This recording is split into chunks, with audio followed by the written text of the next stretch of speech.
Hello, this is Cho of the Shiny Colors Discord, and welcome to another episode of the Shiny Review. Today we're going to be looking at the latest banner alongside the 2 event cards, with one being a rerun, so we'll get to talk about 2 Amanas, a Toru, and a Tenka. Starting things off, we have Amana. Continuing the trend of starting the SSR5 series, we have Amana for Alstroemeria.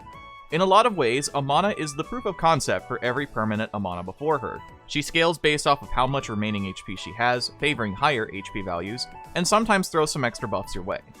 She lacks most of the utility of previous Amana cards in favor of aiming for a fairly decisive double buff link appeal.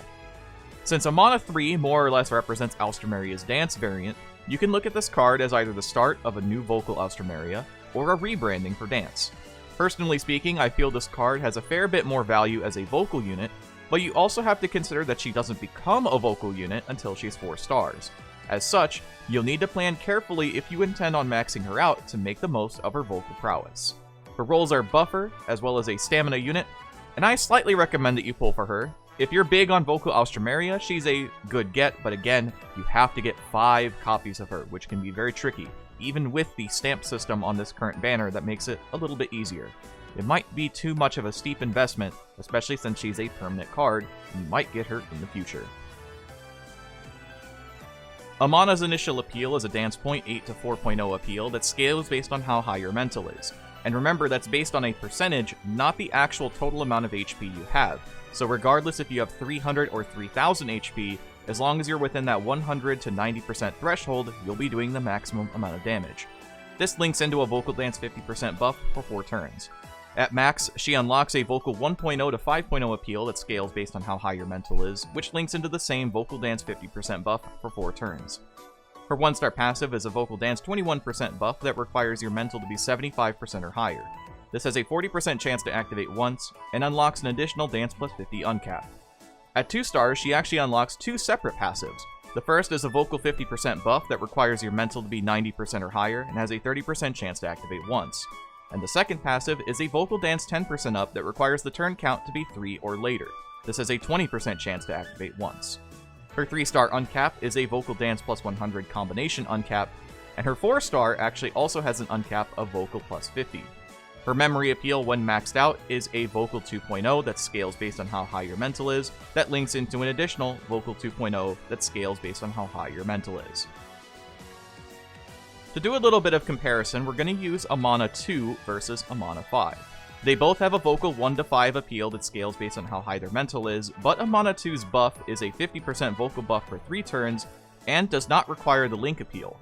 Then it does link into a 10% mental heal, whereas Amana's of course links into the Vocal Dance 50% buff for 4 turns. Keep in mind that for both of these appeals, you need these characters to be at max limit break, so you would need 5 copies of each. It may be more feasible to have already had Amana 2 at 4 stars compared to Amana 5 at 4 stars. Their memory appeals are also very similar.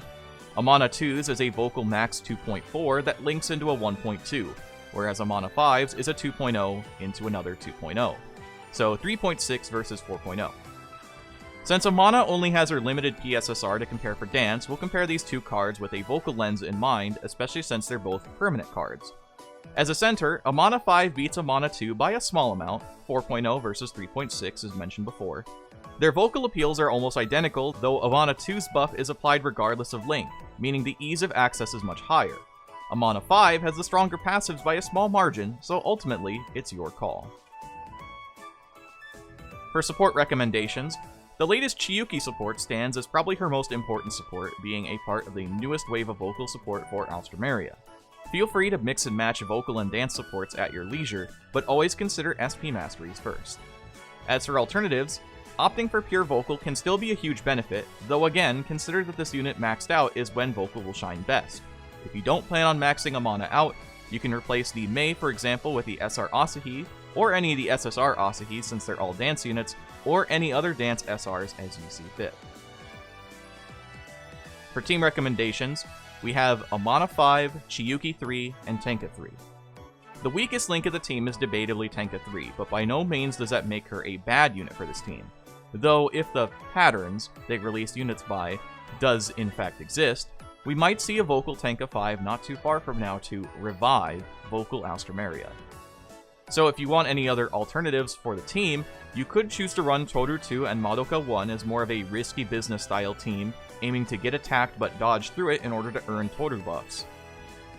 If you want a more tried and true method, of course Rinze 4 with Choco 1 is a perfectly competent way to go for vocal buffing, and if you want more defensive stall utility, opt for Sakuya 4 and Kiriko 4, as they synergize perfectly fine with Alstroemeria. Overall, Amana as a center earns an A. Amana's memory appeal is honestly not that terrible, seeing as you'll almost always be able to hit the maximum 4.0 damage. That's the benefits of being Alstroemeria, really. If you happen to already have Chiyuki 3 and don't find the memory gauge overflow into a 2.5 appeal strong anymore, then this 4.0 will most likely see better use for you. As a unit, she earns anywhere from an A to an S+, depending on what team you throw her onto. Realistically speaking, Amana 5 feels almost no different than Amana 2 or Amana 1 given the right circumstances. That is, if you are looking at them solely from the lens of being a vocal unit. The only major thing that sets Amana 5 apart is being a little more geared towards dual stat, and having a slightly stronger 2-star passive over Amana 2. Their appeals hit roughly the same, and having dual 50% buffs on links can be very enticing. In fact, Mono 4 absolutely wants to make use of this Amana as soon as possible. Next we have Toru. Toru's first support card. Naturally, this card supports Vocal, Nocchill's current strongest iteration, and does so by fairly conventional means. The real power of this card shows up upon reaching 2 stars, as granting a 10% evasion boost for the turn can be very useful in conjunction with other dodge abilities. Her 4-star appeal is also heavily appreciated. Her support masteries are Idol's Bond, Promise Recovery, and Rest Boost, and her unique support masteries are Vocal Mastery Vocal, which reaches plus 16 at level 70, and the Return of Perfect Mastery, which reaches rank 6 at level 75. Her support appeal does scale starting at a Vocal 2.5, becomes a 2.6 at level 60, and ends up as a Vocal 3.0 at level 80. Her TFD idea is mental, and her insight token for Grad is visual. Toru's 1-star passive is a Vocal 21% buff that requires Toru on your team. This has a 20% chance to activate once. Her 2-star passive is a Vocal 40% buff that increases your evasion by 10%, and requires the turn count to be 3 or later. This has a 20% chance to activate once. Her 3-star uncap is a plus 100 to Vocal, and her 4-star appeal is a Vocal 3.0 that applies a 50% Vocal buff until you are damaged. Her event passive is a Vocal 21% up that requires Toru on your team, and has a 20% chance to activate twice. Toru earns anywhere from an A- to an A+. I think this card's real solid. If her passives were just slightly stronger, she'd be a pretty clear S-tier unit. She's very reminiscent of Sakura Mochi Chiyoko, just with a modern spin on things. She's a great addition for your Nocchill teams, and could potentially see a spot in vocal teams that choose to include Toru 1 or Toru 2 in a more supportive role. I slightly recommend that you pull for this card as it is permanent, so you may find this card in the future by accident. Next, we have our first event card today, Tenka. First off, can we talk about how visually striking this Tenka card is? I think this is among one of the neatest card designs they've produced in forever. Now, new Tenka is primarily a dance support, functioning as an incredibly basic card similar to older Hokago SRs without a downside. She's a cool addition for budding dance teams.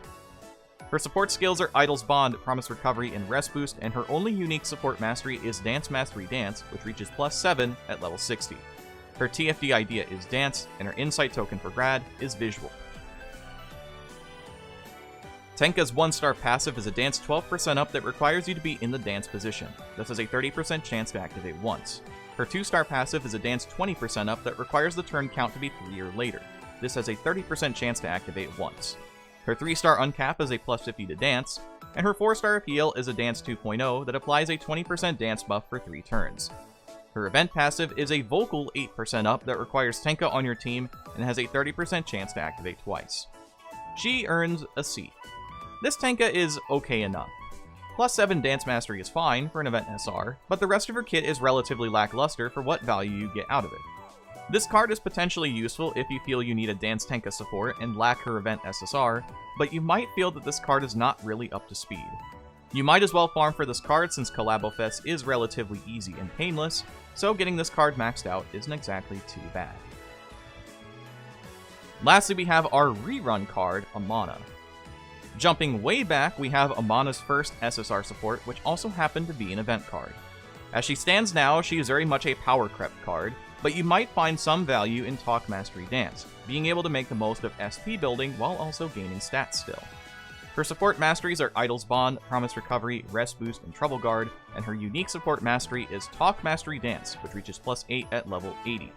Her support appeal does scale, starting at a Dance 2.5, becomes a Dance 2.6 at level 60, and ends up a Dance 3.0 at level 80. Her TFD idea is Appeal, and her Insight token for Grad is Visual. Amana's 1-star passive is a Dance 18% up that requires you to be in the dance position. This has a 30% chance to activate once. Her 2-star passive is a Dance 35% up that requires the turn count to be 8 or later. This has a 30% chance to activate twice. Her 3-star Uncapped is a Dance +50, and her 4-star Appeal is a Dance 2.0 that reduces the judge's interest by 20% for 1 turn. Her event passive is a Dance 6% up that requires Amana on your team, and it has a 40% chance to activate twice. Amana honestly earns a C-. Why in the world did they think that having a passive that took at least 8 turns to activate was a good idea? Even some of the stronger Alstrameria teams that want to stall might not see much value in this, especially since they can utilize stronger supports than this. If the buff itself was stronger, then the payoff would feel more worthwhile, but otherwise the card art is cute, and that's all that ultimately matters. You might as well farm for this card if you are choosing to build units during Collabo Fest, since you'll just be earning copies of this card by producing certain units anyway, and the art is nice, at least. And that's going to do it for the video today. Thank you so much as always for watching. If you like what you saw, make sure to hit subscribe, like the video, and share it around to let people know what it is we're doing here on the channel. Next time we'll be looking at whatever banner comes next. The TFD video should be coming along later this week, and we also have something new in store that we're going to be trying to get pushed out here sometime in September, so please look forward to that. So, till next time, I've been Cho, thanks for watching, and have a wonderful rest of your day.